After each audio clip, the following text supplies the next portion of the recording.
hopes and dreams of an entire city on his back. That's what I brought up in my celebrations video. I was like, this man spent his entire career trying to bring the single title to Anfield and to end their title drought, and never was able to. And I'm happy he did it for Rangers. Club which, like, what is going on, guys? It is JJ here, back with a new video today once again. And today we're going to take a look at how Steven Gerrard's Rangers found a way to end the title reign that is Celtic over the past couple of years, and found a way to win the SPFL title. Fans celebrating in the street as they should.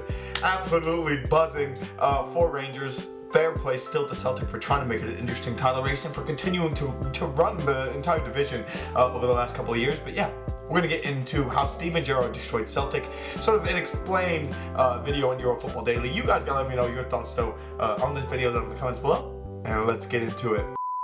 As well, guys, you can find the original video just down in the description below.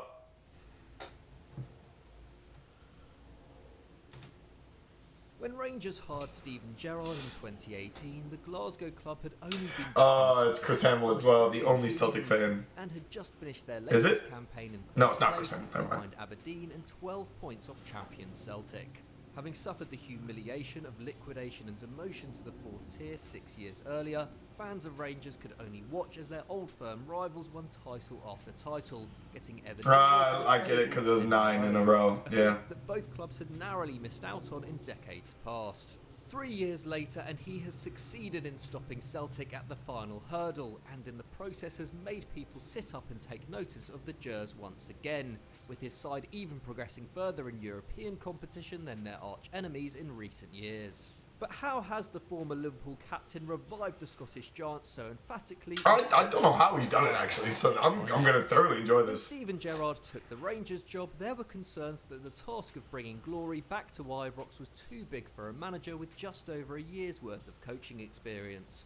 But as a legend of the game, a natural leader, and a man who had spent years carrying the hopes and dreams of an entire city on his back... That's what I brought up in my celebrations video. I was like, this man spent his entire career trying to bring the single title to Anfield and to end their title drought, and never was able to. And I'm happy he did it for Rangers. A club which, like Liverpool, sees anything but winning as a failure.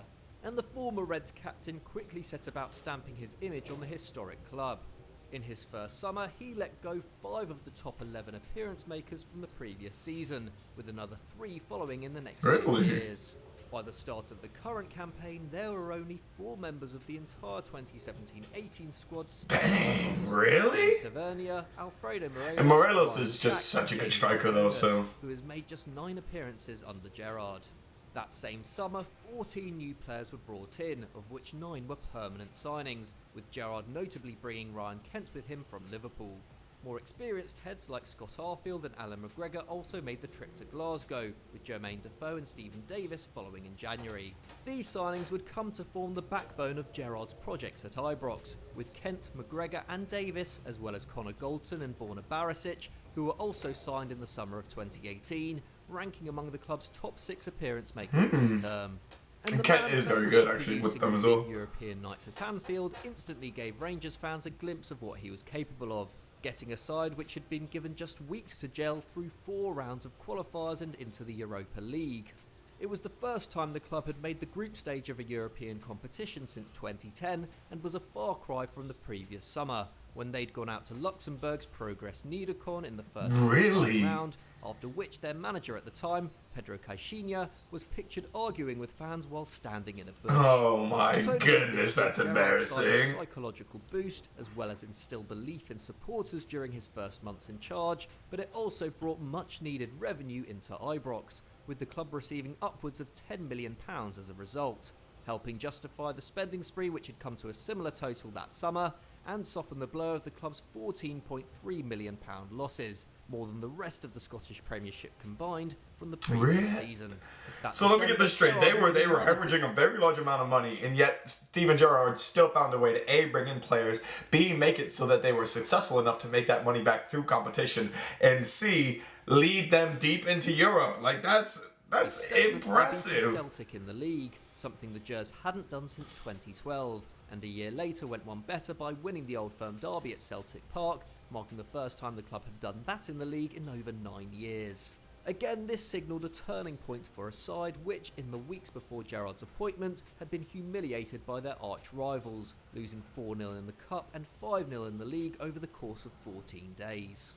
The 2019-20 campaign also saw him guide the team to the Europa League last 16, beating Porto, Feyenoord and Braga on the way, again scoring the club vital revenue to play with in the transfer market. And they needed it. That season also saw the Teddy Bears hire Ross Wilson as director of football, a man who had helped transform the fortunes of Falkirk during the 2000s and, while working for Southampton, had been instrumental in bringing Virgil van Dijk, Pierre-Emile Højbjerg and Ralph Hasenhüttl to the south coast. So a very well-known director of football. Clearing the deadwood, with 11 players coming off the Ibrox wage bill in the summer of 2020, as well as growing the club's scouting team, expanding their operations in Europe and South America, and making analytics a more central part of their recruitment process.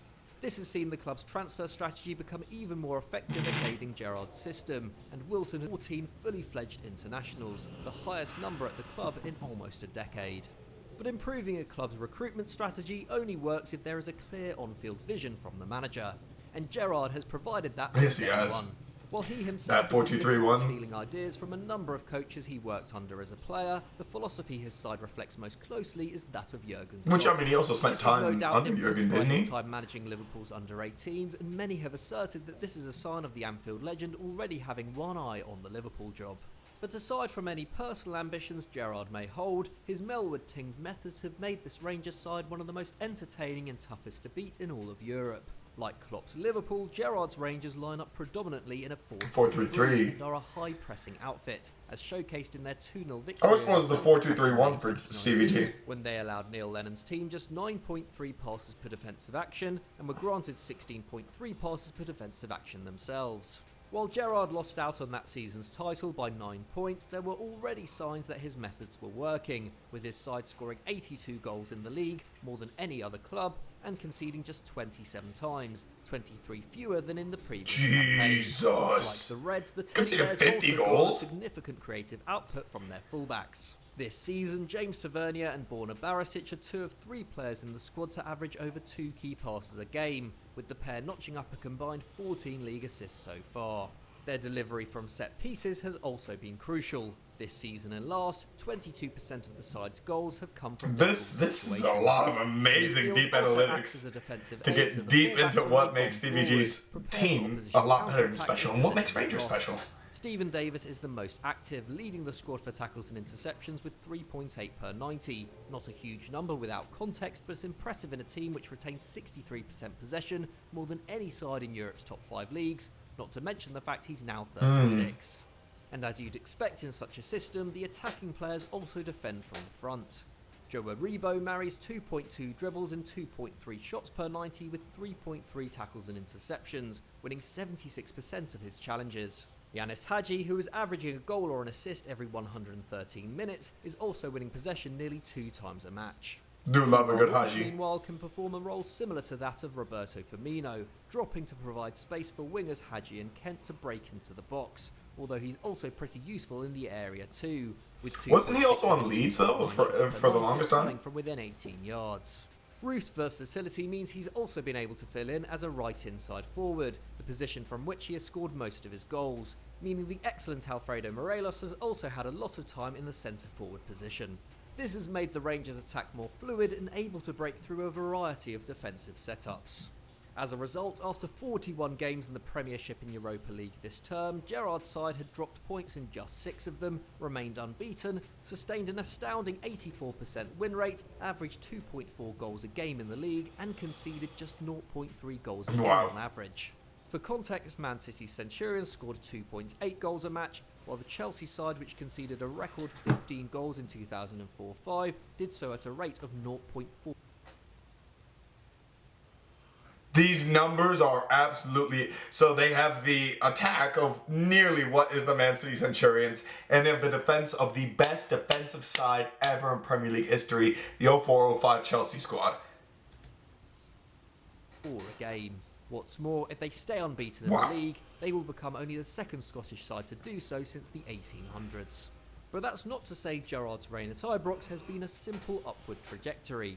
The manager recently told Sky Sports, "It's not until you're in this to present a steep learning curve." One of his first big challenges was Alfredo Morelos, who was sent off 5 times in the manager's first season. But after being publicly criticised by Gerrard in 2019, the Colombian hasn't been shown red since, and has also spoken of the beautiful relationship he enjoys. I mean, yeah, I think Alfredo Morelos is one of those players where you'd love him when he's on your team. Also talked about how he's I'd absolutely hate going against him. It's like Diego Costa. He didn't have to as a player. At Liverpool, he wore his heart on his sleeve and was loved for it, and he showcased similar passion during his first 18 months at Rangers. But he also drew criticism for this in his new role. Following their win at Celtic Park in December 2019, Gerrard was accused of celebrating the victory as if he'd won a trophy, despite his side having lost to Celtic in the League Cup final just weeks earlier and still being 2 points behind their rivals. Well, I mean, this criticism was then partly justified by what happened next. Rangers lost 2 of their next 6 games, dropping more points than they had in their previous 20, ending the curtailed campaign. Okay, see, you know what? We're not here to bash on them at this point, because obviously the evolution of Rangers, which this story will, I'm sure, get to, is that they found a way the next year to come back better than ever, stronger than ever. They used all of the talent and wealth that they have in that side, and they found a way to get a title. And I cannot wait to see what next year's sort of title challenge will be. I'm not sure if Neil Lennon will still be at Celtic. I'm pretty sure he already departed, but it's going to be very interesting to see the Rangers-Celtic title race and just see sort of how it takes over. So you guys got to let me know your thoughts down in the comments below. How do you guys feel about how Steven Gerrard destroyed? It's not necessarily that he destroyed Celtic. It's just that he built Rangers up into his own vision, and Celtic kind of crumbled around him. Just my input. But obviously, let me know your guys' thoughts down in the comments below. Thank you guys so much for watching. And I'll catch you guys for another video. Peace.